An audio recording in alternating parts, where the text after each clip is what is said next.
Salut à tous et bienvenue sur UFC Analyse et Pronostic, j'espère que vous êtes en pleine forme et que vous avez passé de bonnes fêtes. On va traiter aujourd'hui l'UFC Fight Night 249, Dern vs Ribas numéro 2 et récap l'UFC On ESPN 63, Covington vs Buckley. Pensez à vous abonner à la chaîne et à mettre un pouce en l'air si le contenu vous a plu, c'est le meilleur moyen de récompenser le travail fourni. Alors ne soyez pas avares en like s'il vous plaît les amis, ça ne vous prendra que 2 secondes et ça ne coûte absolument rien. Petit aparté, j'ai sorti un top 10 des meilleurs combattants français des années 2000. La vidéo est disponible sur ma chaîne et je vous mets le lien en commentaire épinglé pour ceux qui ne l'auraient pas encore vu. Ça permet aux jeunes de connaître les pionniers d'un sport que vous venez peut-être de découvrir et ça permet aussi de raviver les souvenirs des anciens. J'ai malheureusement et honteusement oublié des combattants du MMA français dans les mentions honorables. Je me rattrape immédiatement avec Anthony Rea, plus de 50 combats de MMA en carrière, Emmanuel Fernandez, champion du Cage Warrior, Sami Chiavo, vétéran du Cage Rage, Kassim Annan, qui a combattu au Jungle Fight, et Christophe Midou, entraîneur de Georges Saint-Pierre. Aussi les amis, l'excellente chaîne Moment MMA a repris du service, n'hésitez pas à aller vous informer sur l'actualité avec ces vidéos qui sont toujours super intéressantes. Pour l'UFC On ESPN 63, Covington vs Buckley, on retrouvait 6 combats sur la carte principale. On commence en light heavyweight avec Navarro Sterling contre Tuko Tokos. Je vous avais conseillé de choisir le partenaire d'entraînement d'Israël Adesanya. Il a dominé les phases de striking et a résisté au grappling contre la cage d'un Tokos totalement dépassé et remporté la victoire par décision unanime. En deuxième combat catégorie bantamweight, on retrouvait Adrian Yanez face à l'invaincu Daniel Marcos. Je pensais que l'expérience au plus haut niveau d'Yanez pourrait lui permettre de finir le combat. Malheureusement, il n'en a pas fait assez pour les juges, il a perdu la rencontre par split decision. Ensuite, en troisième combat catégorie light heavyweight, on retrouvait Vitor Petrino contre Dustin Jacoby. Je vous avais conseillé de choisir le Brésilien, je pensais que la jeunesse couplée à sa vitesse pourrait faire la différence. Il a dominé le combat qui était très chiant jusqu'à ce qu'il se fasse surprendre dans le troisième round à 1 minute de la fin par un crochet de Jacoby et il a perdu du coup par KO. En quatrième combat, catégorie flyweight, on avait Manel Kape contre Bruno Silva. Je vous avais conseillé de choisir Kape, je pensais que la créativité de son striking serait trop pour le Brésilien. On a eu un combat assez dantesque, pas très propre, avec plusieurs high-poke et des coups dans la coquille de la part de Silva. Et c'est encore sur un coup dans les parties que Kape il a mis fin au combat au final par KO technique dans le troisième round. Ensuite, on retrouvait en co-main event les vétérans Cub Swanson contre Billy Quarantillo. Je vous avais conseillé de choisir Swanson pour sa belle cote. Ça a été difficile pour Cub, Billy il a envoyé beaucoup de volume, il a mis beaucoup de pression, mais après une superbe combinaison, Swanson a réussi à trouver le KO dans le troisième round. Et en main event, catégorie welterweight, on retrouvait Colby Covington face à Joaquin Buckley. Je vous avais conseillé de choisir Buckley, je voyais pas Colby réussir à imposer sa lutte sur les 5 rounds. Et le combat il a été arrêté au final au troisième round après que Joachim ait refait le portrait de l'américain. Il a forcé le médecin à mettre un terme au combat quasiment pratiquement à la fin du troisième round. Au final le résultat il est de 4 sur 6 pour les pronostics avec un KO surprise de Jacoby puis un split decision pour Yanez. Ça reste plutôt correct. J'ai partagé les tickets sur les réseaux sociaux si jamais vous voulez aller jeter un coup d'œil. L'UFC Fight Night 249, Dern vs Ribas numéro 2, tiendra le 11 janvier, dans la nuit du samedi au dimanche et on retrouve 6 combats à la carte principale. On retrouve en premier combat catégorie welterweight, Poignelé Soriano contre Uros Medic. Soriano il est américain, il a 32 ans, 10 victoires pour 4 défaites. Sur les 10 victoires, 6 finishes par KO technique, 2 soumissions et 2 décisions. Pour ces 4 défaites, il a perdu une fois par KO technique, une fois par soumission et 2 fois par décision. Son dernier combat, c'est une victoire par décision unanime contre Mikel Baeza, c'était au mois de juin 2024. Il est donc opposé à Uros Medic. Medic, il est américain également, il a 31 ans, 10 victoires pour seulement 2 défaites. Sur les 10 victoires, 8 finishes par KO ou KO technique, 2 par soumission. Pour ces 2 défaites, il a perdu 2 fois par soumission. Son dernier combat, c'est une victoire contre Tim Men au mois d'avril 2024 par KO technique en 2 minutes. Pour les cotes, on retrouve favori Medic avec une cote à 1,44 et une cote à 2,58 pour Soriano.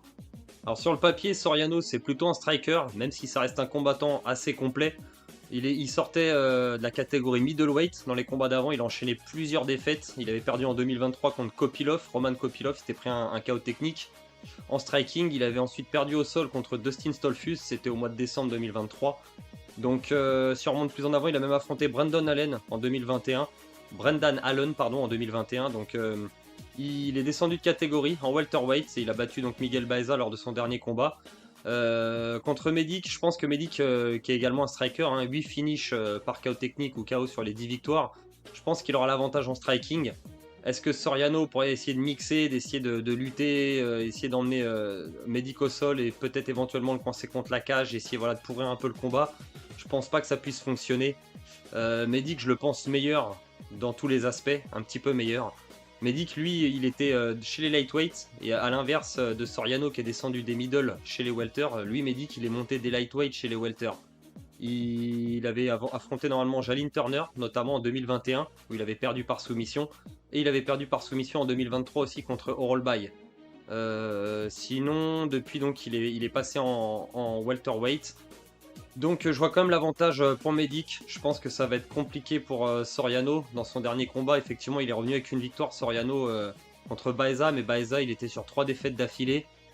Donc je suis pas certain qu'il ait les armes pour aller battre Uros Medic. Je vois le favori remporter ce combat. Donc je vous conseille de choisir Uros Medic, les amis. Je pense que ça reste le choix le moins risqué. On retrouve ensuite en deuxième combat catégorie Featherweight, Christian Rodriguez contre Austin Bashi. Rodriguez, il est américain, il a 27 ans, 11 victoires pour 2 défaites. Sur les 11 victoires, 3 finishes par KO technique, 4 soumissions et 4 décisions. Pour ces 2 défaites, il a perdu une fois par soumission et une fois par décision. Son dernier combat, c'est une défaite contre Julian Erosa au mois de juillet 2024 par soumission au premier round. Il est donc opposé à Austin Bashi. Bashi, il est américain, il a 23 ans, 13 victoires pour aucune défaite. Sur les 13 victoires, 3 finishes par KO ou KO technique, 5 soumissions et 5 décisions. Son dernier combat, c'était son premier combat au Dana White Contender pour intégrer l'UFC. Il a remporté le combat par soumission au deuxième round contre Dorian Ramos. Pour les cotes, on retrouve favori Austin Bashi avec une cote à 1,28 et une cote à 3,30 pour Christian Rodriguez. Alors sur le papier, pour moi, Christian Rodriguez, il est nettement supérieur en expérience à son adversaire. Forcément, le jeune Austin Bashi n'a que 23 ans. Il n'a pas encore réellement combattu à l'UFC, seulement Dana White Contender. Christian Rodriguez, je trouve qu'il est vraiment pas épargné, on lui envoie que les jeunes talents en face. Il avait déjà affronté Raul Rosas Jr. par exemple, c'était le premier à l'avoir battu en avril 2023. Le problème de Christian Rodriguez, c'est peut-être qu'il c'est un diesel, il est un peu lent à démarrer. Justement, contre Raul Rosas Jr., il avait laissé passer l'orage au premier round. Il avait fait la même chose un peu contre Isaac Dulgarian, c'était au mois de mars 2024, pour ensuite aller chercher la victoire dans le deuxième et dans le troisième round. Parce que c'est un combattant avec beaucoup d'expérience, très patient, il a un très très bon sol. Très bon striking, il est vraiment capable de mixer les deux et surtout une très bonne résistance aux tentatives de takedown. Malheureusement, dans son dernier combat contre Julian Erosa, il avait remporté le premier round. Rodriguez, je pense qu'il restait 10 secondes avant la fin du premier round, il s'est fait attraper en guillotine, ça a été une erreur je pense. Vraiment une erreur, à ce moment-là il s'est fait soumettre, il n'a pas vu venir. Vraiment, je trouve que les cotes n'ont pas respecté Christian Rodriguez, ils ont un peu abusé de mettre autant favori à un jeune qui a pour l'instant pas d'expérience. Certes, ils ont autant de combats l'un que l'autre, avec 2 défaites pour Rodriguez, mais Austin Bashi, pour l'instant, ça va être son premier combat réel à l'UFC. Face à Christian Rodriguez, qui lui est là déjà depuis 2022 et a quand même enchaîné 4 combats d'affilée avec 4 belles victoires. Même si c'était des décisions, ça reste quand même des très beaux combats. Et je trouve surtout qu'il a, à mon avis, engrangé de l'expérience qui va sûrement manquer à Bashi. J'ai quand même du coup envie d'aller plutôt partir sur la cote de Christian Rodriguez, qui du coup est intéressante, une cote à 3,30, ils l'ont vraiment pas respecté. C'était pareil contre Rosas Junior, il n'était pas favori et il avait remporté le combat par décision. Alors Austin Bashi, lui, il est fort effectivement apparemment au sol. Si on voit les finishes, 5 soumissions. Son dernier combat, il a soumis son adversaire au deuxième round lors des Dana White Contender. Donc je me dis, je pense qu'il va envoyer du lourd dès le début. Bashi, Christian Rodriguez, est-ce qu'à son habitude, il va être capable de laisser passer l'orage et d'aller mettre la pression dans le deuxième et troisième round, parce qu'il a un excellent cardio, Rodriguez. Bashi, je connais pas encore plus que ça. Ses autres combats, c'était dans des petites orgas pour l'instant. J'ai pas réussi à trouver sur internet. Donc ça reste quand même peut-être risqué. C'est un combat assez risqué. Je pense que ce serait bien pour un pari simple. Il faudra éviter de le mettre dans des combinés. Mais je pense que ça vaut le coup d'aller tenter la cote de Christian Rodriguez. Une énorme cote à 3,30 avec l'expérience. C'est un combattant très complet. Je trouve que c'est un combattant qui pour l'instant, l'UFC ne le respecte pas par rapport aux oppositions. Où ils le mettent, là il sort d'une défaite et ils le mettent contre un jeune qui vient à peine d'arriver comme ça. Je comprends pas trop les moves, mais bon, Christian Rodriguez, à mon avis, il accepte les combats sans broncher. Donc ça va être compliqué, ça va être difficile face à un jeune talent apparemment comme Austin Bashi. Mais je crois en l'expérience engrangée par Christian Rodriguez depuis les 2 ans qu'il est là déjà et je pense qu'il pourrait surprendre le jeune américain. Donc je vous conseille de choisir Christian Rodriguez les amis pour la grosse cote à 3,30, mais prudence, ça reste quand même assez risqué. On retrouve ensuite en troisième combat catégorie middleweight Chris Curtis contre Roman Kopylov. Chris Curtis, il est américain, il a 37 ans, 31 victoires pour 11 défaites. Sur les 31 victoires, 17 finishes par KO technique, une soumission et 13 décisions. Pour ses 11 défaites, il a perdu une seule fois par KO technique, une fois par soumission et 9 fois par décision. Son dernier combat, c'est une défaite par split decision contre Brendan Allen, c'était au mois d'avril 2024. Il est donc opposé à Roman Kopylov. Kopylov, il est russe, il a 32 ans, 13 victoires pour 3 défaites. Sur les 13 victoires, 11 finishes par KO technique et 2 décisions.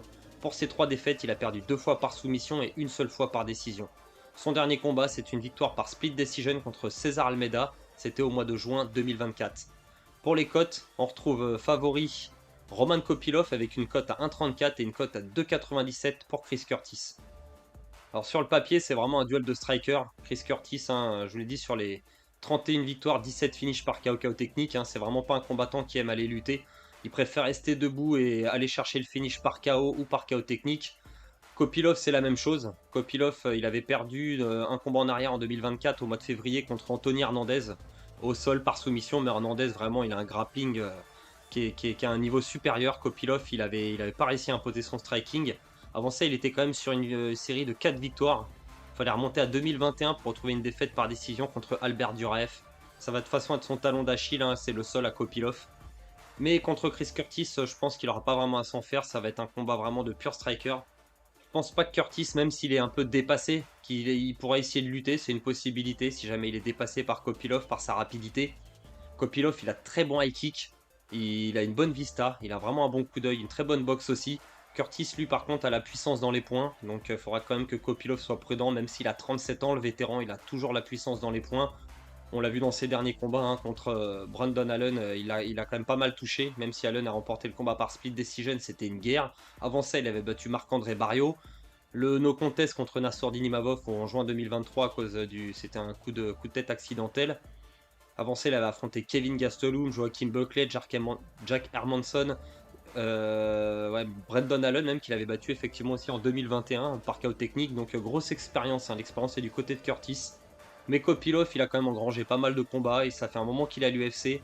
Je pense qu'il a les armes pour aller dominer Chris Curtis et je le vois bien remporter ce combat, alors peut-être par décision. Curtis il est solide pour aller le finir, c'est pas simple hein.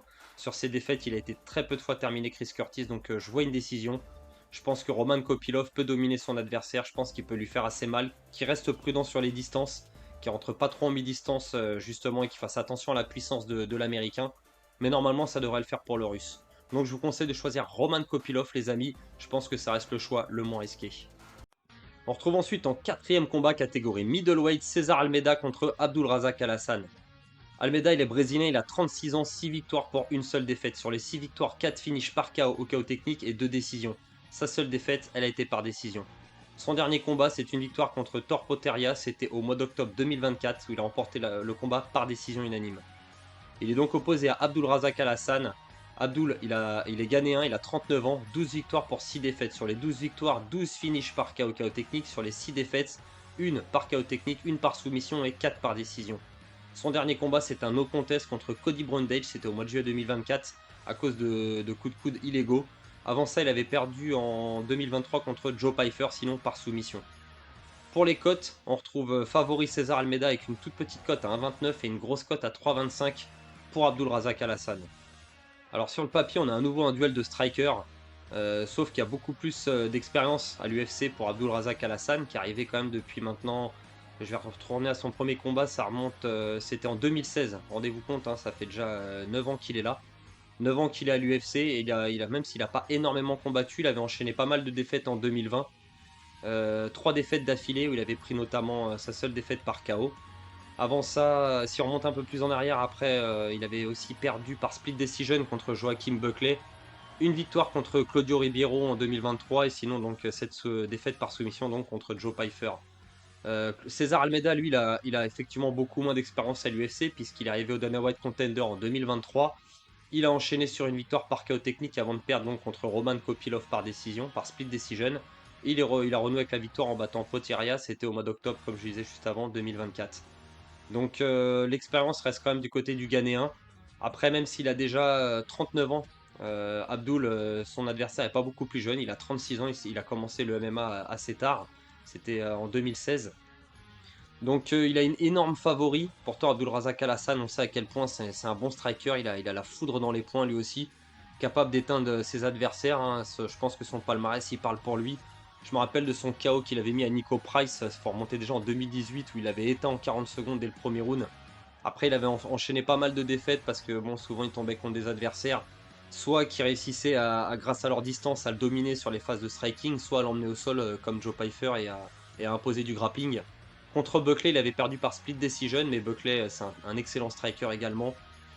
Je me dis, sur un combat comme ça de striker, les deux sont plus tout jeunes. César Almeida a quand même moins d'expérience. On a vu contre Kopilov qui pouvait effectivement perdre contre des strikers aussi. Après, Abdul, c'est la guerre. Abdul, il va chercher forcément le coup lourd. Il va sûrement tout envoyer dans le premier round. Et je me dis, sa cote, elle est intéressante aussi. J'ai envie de tenter aussi sa grosse cote cette semaine. J'ai envie de prendre un petit peu de risque parce que la cote à 1,29 de César Almeida, bah, elle est tellement basse que ça sert pas à grand chose de la tenter.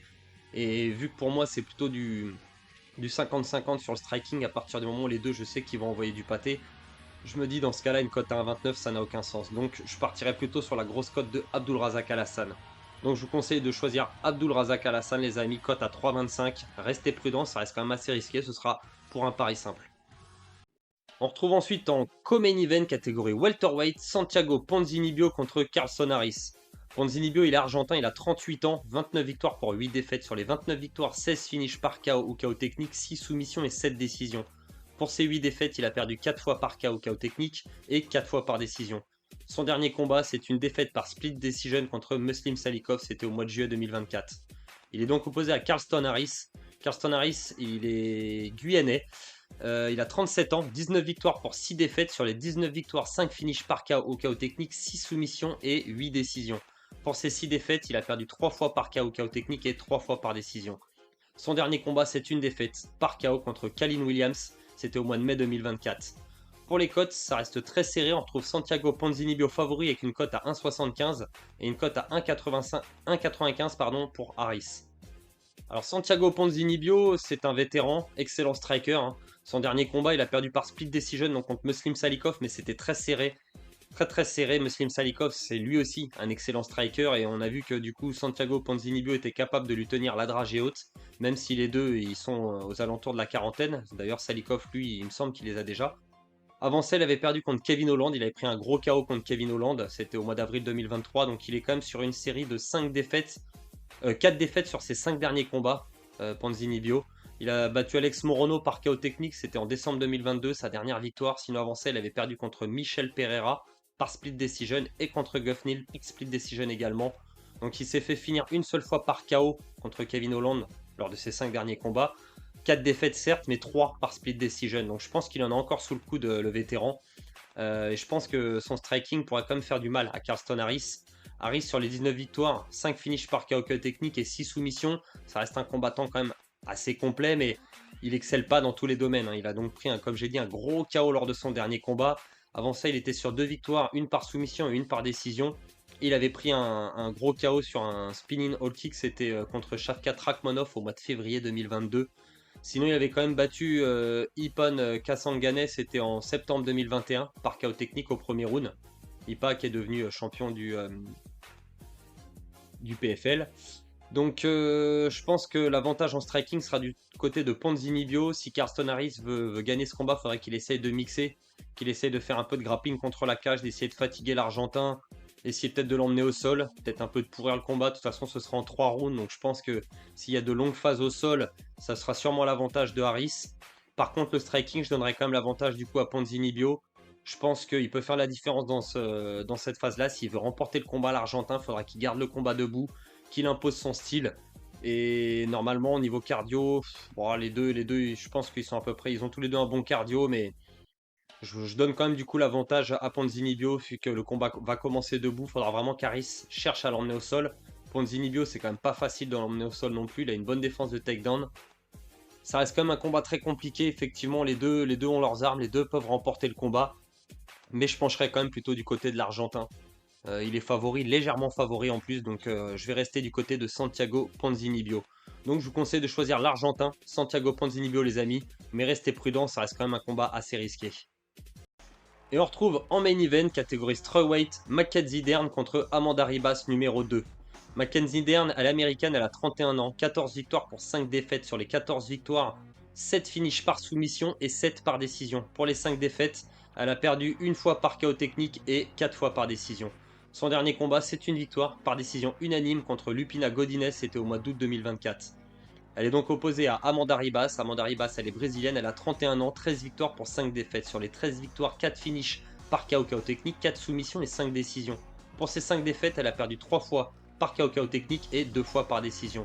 Son dernier combat, c'est une défaite contre Rosna Mayunas au mois de mars 2024 par décision unanime. Pour les cotes, on retrouve favorite Amanda Ribas avec une cote à 1,44 et une cote à 2,58 pour Mackenzie Dern. Alors Mackenzie Dern, c'est surtout une grappleuse. Elle va forcément essayer de chercher à emmener le combat au sol. Ses défaites, elle avait perdu contre Xiana Nian, c'était en 2022, contre Jessica Andrade ou Amanda Lemos. Voilà, toujours celle qui ont le profil strikeuse en face avec une bonne résistance au takedown. Contre Amanda Ribas, est-ce qu'elle va réussir à emmener Ribas au sol? C'est possible, je pense qu'elle peut y arriver. Namayunas, elle a dominé Ribas sur les phases de striking lors de leur dernier combat. Je pense que Ribas, ça aura l'avantage sur tout ce qui est boxe. Il faudra que Mackenzie Dern fasse attention sur tous les échanges de striking, sinon ce sera vraiment pas à son avantage. Elle pourrait éventuellement se faire dominer sur les 5 rounds comme ça. Si elle n'arrive pas à l'emmener au sol, si elle n'arrive pas à imposer son grappling, je pense que ça va être compliqué pour Dern. Sur les combats féminins, c'est toujours compliqué, surtout dans les petites catégories comme ça. Parce que l'américaine, elle a quand même renoué avec la victoire contre Godinez. Elle sortait de 2 grosses défaites. Ça me paraît quand même être un combat compliqué. Je suis même pas certain que je vais le jouer pour vous dire la vérité, les amis, parce que je me plante très souvent sur les combats féminins, surtout dans les petites catés quand c'est flyweight ou strawweight. Donc j'ai pas envie de prendre de risques sur ce combat-là. La favorite, ça reste quand même du coup la brésilienne. Après, il y a pas la cote, elle est pas énorme, elle est à 1,44 et 2,58 pour Mackenzie Dern. Je pense que j'ai déjà tenté 2 grosses cotes sur ces 6 combats. Je vais rester prudent et rester sur la brésilienne. Je pense qu'elle est plus complète avec son striking. Elle peut essayer de résister. On a vu plusieurs fois comment Mackenzie Dern elle a été battue.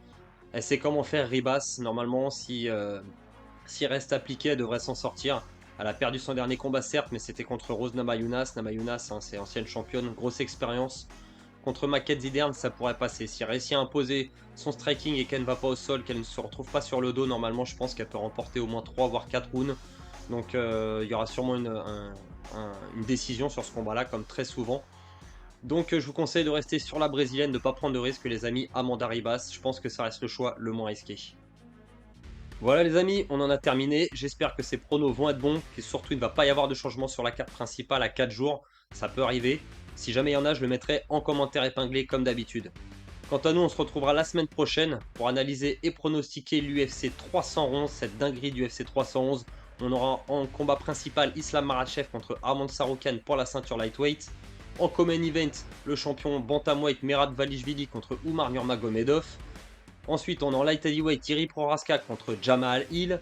Ensuite, en lightweight, Beniel Dariush contre Renato Moicano. Et en combat, le dernier combat en middleweight, Kevin Holland contre Rainer Derrider. Une dinguerie cette carte. On a même sur la prélim Johnny Walker contre Bogdan Guskov. Et Peyton Talbot aussi, son retour. Jelton Almeida contre Spivak. Non, vraiment, c'est une carte, une dinguerie. Faudra pas manquer l'UFC du 18 janvier. Voilà les amis, sur ce, il me reste plus qu'à vous dire de faire très attention avec les paris sportifs, c'est dangereux et risqué. Jouez toujours de façon ludique et réfléchie, de l'argent que vous pouvez vous permettre de perdre. C'est bien entendu interdit aux moins de 18 ans. Si jamais vous êtes en détresse d'argent, n'hésitez pas à appeler le numéro qui est affiché à l'écran pour vous faire aider. Sur ce, je vous souhaite une excellente soirée et je vous dis à la semaine prochaine. Ciao à tous.